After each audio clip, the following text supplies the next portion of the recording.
ஏன்னா வந்து இப்போ வரைக்குமே வந்து ஆதித்யா பாஸ்கர் அப்படின்னு சொன்னால் எல்லாருமே ரிலேட் பண்ணக்கூடியது வந்து 96 படத்தில் விஜய் சேதுபதி சாருக்கு சின்ன வயசு கேரக்டர் வந்து அவர் தானே அப்படின்னு.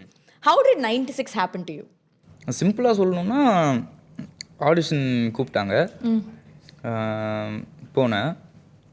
நல்லா இருக்குது அப்படின்னு சொன்னேன். எனக்கு அதுக்கு முன்னாடிலாம் ஒன்றுமே பண்ணதில்லை, நான் எதுவும் ஷார்ட் ஃபிலிம் கூட பண்ணதில்லை. அந்த டப் ஸ்மாஷ்ன்னு ஒன்று போயிட்டுருக்குமே அது கூட பண்ணதில்லை. ஆடிஷன் போனேன், நல்லா இருக்குது அப்படின்னாங்க. இன்னொரு ஆடிஷன் பண்ண முடியுமான்னு கேட்டாங்க. சூப்பர், ஓகே அப்படின்ட்டாங்க. அரவிந்த் அண்ணா, பிரேமண்ணாவோட அசோசியேட் டைரக்டர் பிரேமண்ணா, இவங்க 2 பேர் தான் எனக்கு முதல்ல லைஃப்பில் நல்லா இருக்குது அப்படின்னு ஒரு வார்த்தை சொன்னவங்க. ஸோ அதான் கான்ஃபிடென்ஸ் தான் அவங்கள. பட் உங்களுக்கு சின்ன வயசுலேருந்தே அந்த மாதிரி ஆசை இருந்தது? அதில் எதிர்ச்சியாக நடந்த ஒரு விஷயம் தானே அது? இது எதிர்ச்சி. ஓகே, சின்ன வயசுலன்னு சொல்ல முடியாது, அது கொஞ்சம் கொஞ்சமாக ஃபார்ம் ஆச்சு. எனக்கு நிறைய ஆசை இருக்கும், எனக்கு நிறைய கரியர் மேலே ஆசை இருந்தது. லாஸ்ட்டாக வந்து சினிமா அண்ட் இன்னொன்று வச்சுருந்தேன். ஓ, லாஸ்ட்டாக தான் சினிமா இருந்தது? லாஸ்ட்டானா டைமில் சொல்கிறேன். ஓ, டைம். ஓகே, கடைசியாக ரேங்கிங்கில் கிடையாது. ரேங்கிங்னு நான் நினச்சிட்டேன். ரேங்கிங்கில் லாஸ்ட்டாக இருந்தால் அதே நம்ம அதுதான் நான் யோசிச்சேன், எப்படி லாஸ்ட்டாக ரேங்கிங்கில் வச்சுருக்கீங்க, அதை ஃபஸ்ட்டு பண்ணிட்டீங்க அப்படின்னு. சினிமா தான் எல்லாமே ரொம்ப உயிர். அதே மாதிரி இன்னொன்று இருந்தது. ஸோ அது 2ல் ஒன்று தான் சூஸ் பண்ணி ஆகணும் அப்படின்னு. ரொம்ப க்யூரியஸாக இருக்கு. அந்த இன்னொன்று என்ன? வேண்டாம், அது வேண்டாம், அது இல்லாதது எதுக்கு? ஆல்ரெடி இதை சூஸ் பண்ணிட்டேன், இதை பற்றி மட்டும் பேசுவோம். ஆமாம். ஸோ பாதி நானாக ஸ்டே பண்ணது, இன்னொரு பாதி தன்னால் கடவுளாக கொடுத்தது. ஓகே, பிகாஸ் நிறைய இதில் நம்ம பார்த்துருப்போம்ல, மெயின் கேரக்டருக்கு வந்து சின்ன வயசு கேரக்டர் பண்ணியிருப்பாங்க. பட் உங்களுக்கு ரொம்ப ஆப்டாக இருந்த மாதிரி ஒரு ஆடியன்ஸ் பெர்ஸ்பெக்டிவ்லேருந்து நான் சொல்கிறேன்.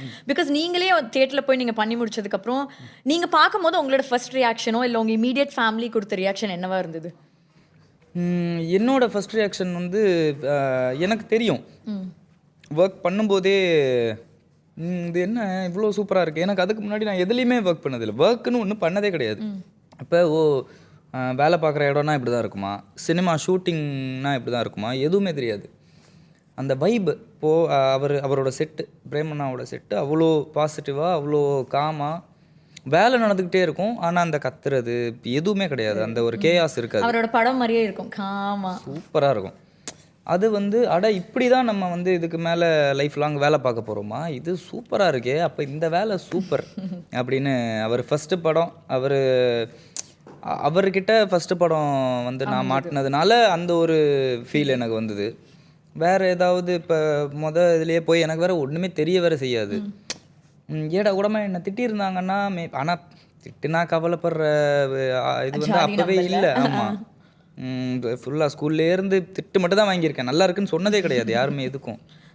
இது இப்படி ஒன்று ஃபஸ்ட்டு உள்ளே என்ட்ரு ஆகும்போதே இவ்வளோ பாசிட்டிவாக இவ்வளோ இதுவாக இருக்கும்போது எனக்கு அந்த சினிமா இந்த ஒர்க் மேலேயே உங்கள் மேலேயே ஒரு கான்ஃபிடன்ஸ், என் மேலே கான்ஃபிடென்ஸாக அடுத்தவங்க கொடுத்தது.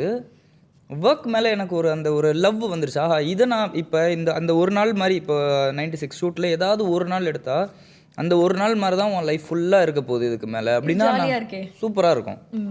ரிப்பீட்டே ஆனாலும் பரவாயில்ல, இந்த டேவே ரிப்பீட் ஆனாலும் எனக்கு சூப்பர். அப்போ அது கரெக்டான வேலை தான் நம்மளுக்கு அப்படின்னு செட் ஆயிடுச்சு. ஸோ உங்களுக்கு ஒரு பியூட்டிஃபுல் பிகினிங் அப்படின்னு சொல்லலாம் 96.